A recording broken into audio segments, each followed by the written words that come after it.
మళ్ళీ చేసిన పని ఏంది?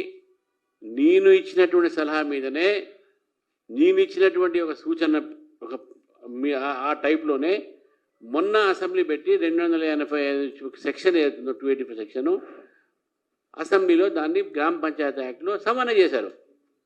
నేను ఫస్ట్ నుంచి అదే చెప్తున్నా, 285 యాక్ట్ సెక్షన్ మీరు అమెండ్మెంట్ చేయకుండా, దాన్ని సవరణ చేయకుండా మీరు రిజర్వేషన్లు తీసుకురాలేరు, అది పొరపాటు అవుతుందని చెప్పాను.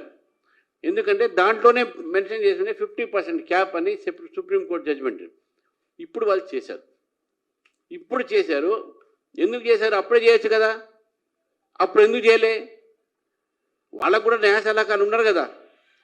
అభిషేక్ మను సింగ్ లాంటి, సల్మాన్ ఖుర్షిద్ లాంటి మేధావులు ఉన్నారు అక్కడ. ఆయనకు కపిల్ సిబ్బల్ లాంటి వాళ్ళ పార్టీకి సంబంధించి చాలామంది మేధావులు ఉన్నారు, న్యాయవాదులు.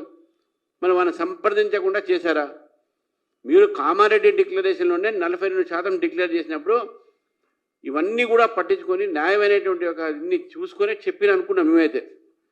ఊరికి అట్లా ప్రజల్ని మోసం చేయడానికి చెప్పినట్టు మేము అనుకోలే. కానీ ఈరోజు ప్రజలు గమనించారు, తెలంగాణ బీసీలు గమనించారు. మీరు ఆ రోజు కామారెడ్డిలో చేసినటువంటి బీసీ డిక్లరేషన్ కాదు, అది బీసీ బిట్రయల్, అది బీసీ ఘోషణ కాదు, బీసీకు ద్రోహం అనే విషయాన్ని కూడా ఈరోజు నేను చెప్తా ఉన్నాను.